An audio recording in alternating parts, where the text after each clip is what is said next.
Well, hello, I'm Nathan Judah. I'm here with Wolves reporter Mr. Liam Keane. Liam, we're in the middle of a day off. It was a long trip to Crystal Palace last night. We got in the early hours, but no rest for the wicked. The breaking news, I say breaking news, reported obviously by yourself at the weekend.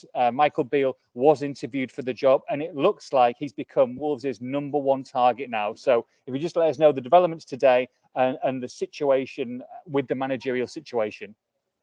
Yeah, so obviously, as we've been reporting for a number of weeks now, Wolves have had sort of a long list of targets. They looked obviously at Julian Lopetegui and missed out on him. Since then, there's been several names: Peter Bosz, Nuno, of course, Rob Edwards, and then, as you rightly say, as I reported on Sunday, that Wolves had Michael Beale on their shortlist and were looking at him. And as it now stands, as of today on Wednesday, they are making him their number one target. So.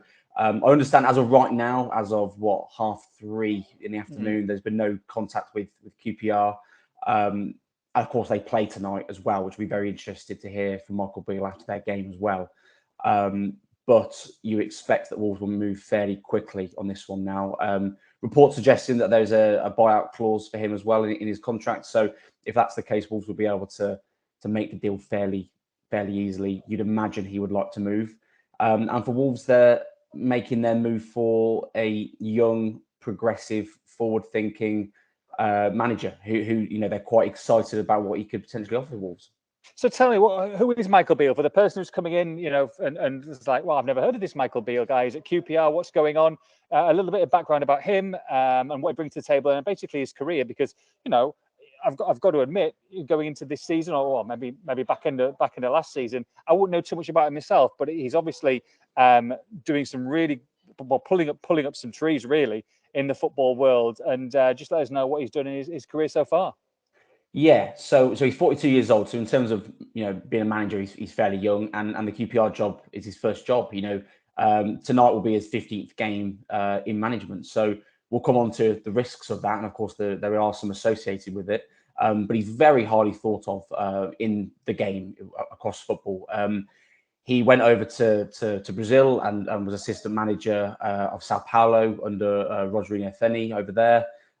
Learned to speak Portuguese. I don't know how good his Portuguese actually is, but he did learn to speak it while he was there, which of course will go down very well with the Wolves squad if he is to be appointed. He came back to England, moved over to Liverpool, was the manager of their under 23s for a brief period. And then Steven Gerrard poached him when he was at Rangers and took him over there as assistant, brought him over to England again to be assistant at Villa. And it was this June that he left Villa and moved into the QPR job. So if you look at the sort of the references and how people talk about Michael within the game, or Mick, as quite a lot of people like to call him.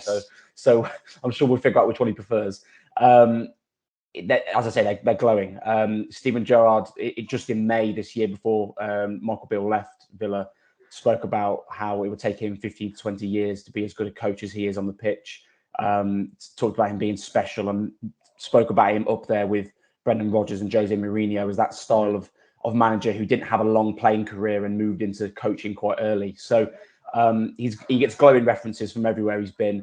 And of course, it's, as I say, a very short period as a manager, which of course is always going to be a risk. But Wolves have, if they do land him, have taken a decision to bring in a manager who is a different wheelhouse from what they've looked at before. And I don't think in the situation they're in, there can be much argument with that because they're making a bit of a change. Well, that's what you say, Liam. The situation they're in at the moment, and it is a grave situation. Let's be honest here. The Wolves are in the bottom three. They're without a manager. They're without, the main backroom staff, and they're banging trouble. They've got a big game against Leicester City on Sunday. Remains to be seen, whether a deal can be done before then. But you've got to suspect that probably Steve Davis and his team will be taking that game. However, it is very important to give someone these 2 to 3 to 4 games before the World Cup, and then have that 6-week period where they can really, get their teeth into this squad and to how he wants to play going into the rest of the season, because it's a massive, massive few games for this football club. Yeah, definitely. And I think the timing of this, as we spoke about previously, is just about getting to the point where Wolves can get away with it, I think. Because as you say, we don't know whether the new manager will be in time for the Leicester game. If it does move quickly in the next 24 to 48 hours and they're announced in time, it remains to be seen if they've got enough time to actually work with the squad and take the game, which would still mean Steve Davis takes the Leicester game. So let's assume that the new manager doesn't have that Leicester game. They've got 3 league games and 1 cup game between now and the end of the before the World Cup break. Sorry, so they haven't got a long time to make an impact, but it's just about enough to get some ideas across before a lot of players move over or go on holiday. Some of them go play in the World Cup. So the timing, I think, is just about going to be okay. I think for me, the Wolves have taken a little bit longer than I would have liked. Of course, they did miss out on Lopetegui, and they've taken their time since then. But the time will just about work out okay if they can get this over the line fairly quickly. And as you rightly say, massively important games coming up. Not just the Leicester game, but you look at Brentford, which is a very winnable game away from home. Brighton and Arsenal, both at home, who are 2 very good teams, but Wolves can get points in these games, and they're going to need to get some points in these games before the break. You've got 2 different ways of thinking. You can understand both of them. You've got half who say, look, this is potentially a brilliant manager in the making here. Yes, he's at the start of his career, very much in the mold of someone like a Graham Potter, forward-thinking, progressive, great ideas, and everybody's got very good things to say about him. You've got on the other hand, you've got someone who's a rookie manager who's only 15 games into any kind of head coach job. And let's be honest, if Wolves get this appointment wrong, Wolverhampton Wanderers are getting relegated from the Premier League. This is a massive appointment. It's as simple as that, really. If this goes badly, Wolves will be going down. So this is a huge appointment. Can you see both ways of thinking? Yeah, 100%. You have to take both into account. And I don't think any concerns that people have are necessarily unwarranted, because this is a manager who tonight is going to have his 15th game as a manager. There's no getting around that fact.